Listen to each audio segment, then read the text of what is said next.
Thank you for joining us. We begin with breaking news. Governor Ned Lamont is expected to sign a bill this afternoon that will relax restrictions on outdoor dining.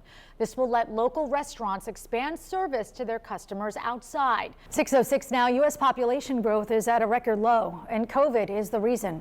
The virus slowed immigration, delayed pregnancies, and killed thousands of people.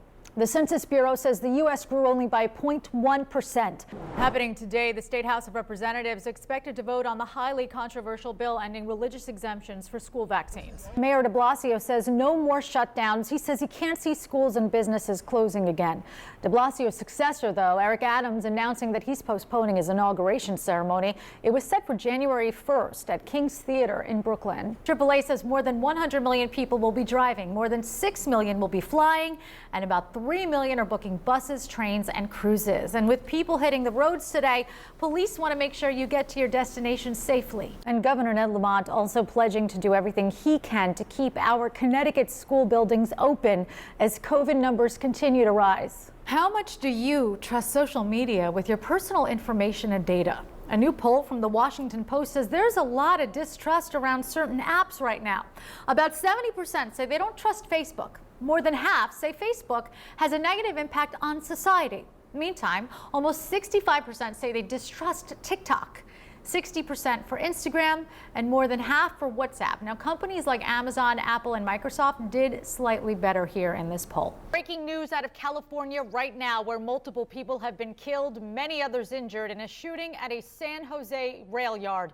The victims include Valley Transportation Authority employees. Police say the shooting suspect is dead.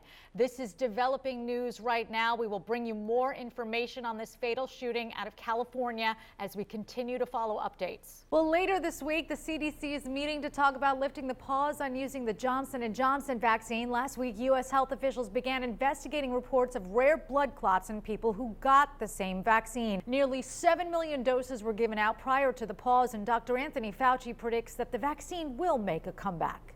Now that some teens can get a COVID vaccine, one school district will help eligible students get their shots. The Waterbury School District is holding a coronavirus vaccine clinic for students 16 years and older today. Students must have an appointment, and teens who are 16 and 17 years old must be accompanied by a parent or guardian. Teens getting shots at the clinic will get the Pfizer vaccine, which is the only vaccine approved for people under 18. Happening today, the State House of Representatives expected to vote on the highly controversial bill ending religious exemptions for school vaccines. It previously cleared 2 committees along party lines. The current bill grandfathers kids 7th grade and older from the requirement, but that could change.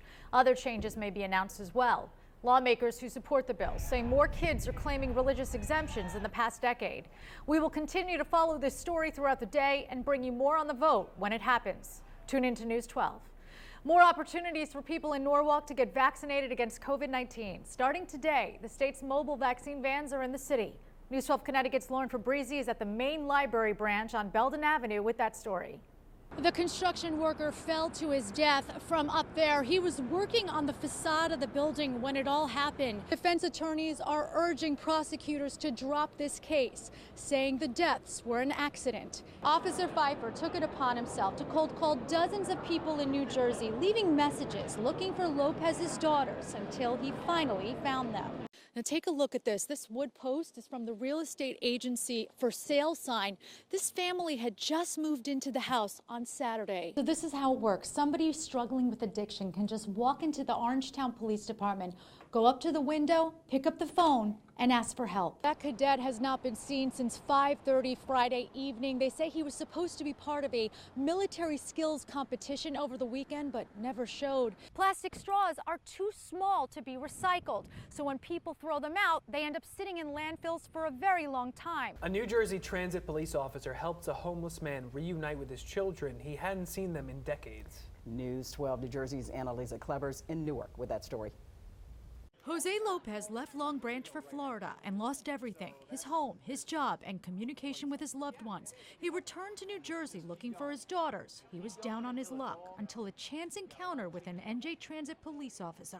When I asked him, where are you headed? He said Long Branch, and I said, what's out there? Where, what are you heading to that way for? He said it was his family.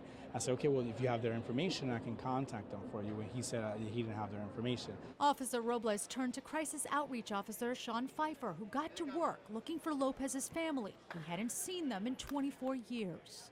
As a father and as a son myself, I wanted to make sure that I did everything I possibly could to find Mr. Lopez's family. Officer Pfeiffer took it upon himself to cold call dozens of people in New Jersey, leaving messages looking for Lopez's daughters until he finally found them.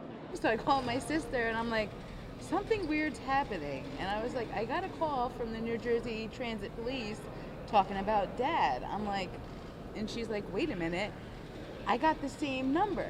With everyone on board, it was time to bring them together. Officer Pfeiffer then arranged for Lopez to get a haircut, a shave, and new clothes. It was an emotional reunion. As soon as Officer Pfeiffer walked him in, it was just immediate. I saw on his face, I remember the eyes. Christy was 17 and Angela only 10 the last time they saw their father. The moment, raw. For me, I was that little girl. Don't cry, stop. Together again, Lopez embraced his daughters and met his grandchildren for the first time. This New Jersey family, whole again. Thinking I'm in heaven. I got my two best girls. I got good friends. In Newark, Annalisa Klebers, News 12.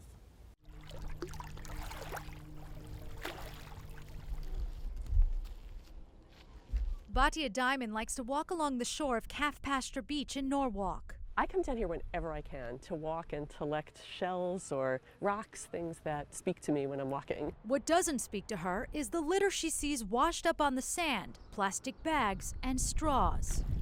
It's something city leaders in Norwalk and Stamford are trying to change by announcing a new ordinance that would ban single-use plastic straws and stirrers in their cities, reducing waste. We want to become more aware of the things that we can do to clean up our cities, to clean up our state, to clean up our waterways. Environmentalists say part of the problem here is the size of a plastic straw. You see, plastic straws are too small to be recycled. So when people throw them out, they end up sitting in landfills for a very long time.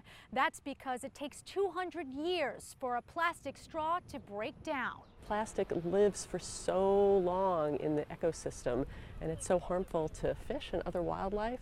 Stamford City Representative Jonathan Jacobson spearheaded the straw initiative. He also introduced the ordinance banning disposable plastic bags last year.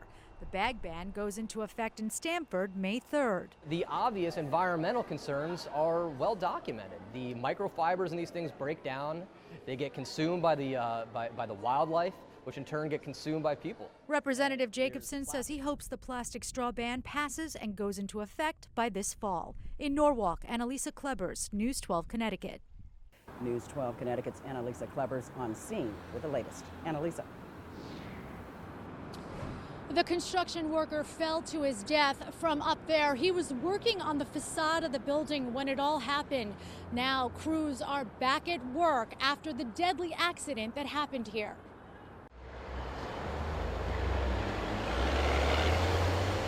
A construction worker died in an accident while working overnight hours at the brand new mall, the Sono Collection in Norwalk. It happened just after 2:30 this morning. There was multiple workers working at the mall. There was overnight hours for construction still occurring there.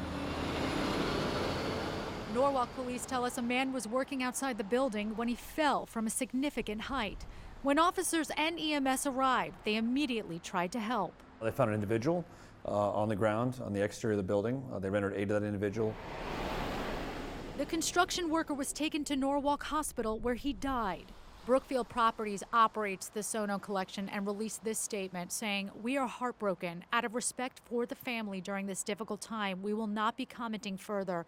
We are providing assistance to the Norwalk Police Department with their developing investigation." Norwalk police are calling this an accident. However, it is a joint investigation with us and federal OSHA. I've also been notified and are conducting an investigation as well. OSHA is now investigating. In Norwalk, Annalisa Klebers, News 12.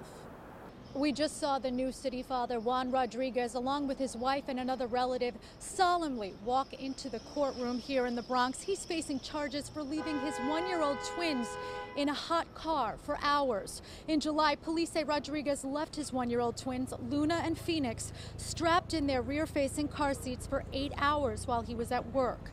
Rodriguez claims he dropped his 4-year-old son off at one daycare and then thought he dropped the twins off at their Yonkers daycare. Temperatures outside climbed into the high 80s that day. Rodriguez didn't realize the babies were still in the car until hours later when he was driving home from his job at the VA hospital in the Bronx. By then, the twins were dead. Friends, family, and Rodriguez's wife have stood by the Iraq War veteran, saying he would have never intentionally hurt his children. He has cooperated with investigators and claims he blacked out. Rodriguez is facing charges of second-degree manslaughter, criminally negligent homicide, and endangering the welfare of a child. The last time Juan Rodriguez appeared in court was last month, at which point the case had not gone before a grand jury, which would decide whether or not to issue an indictment.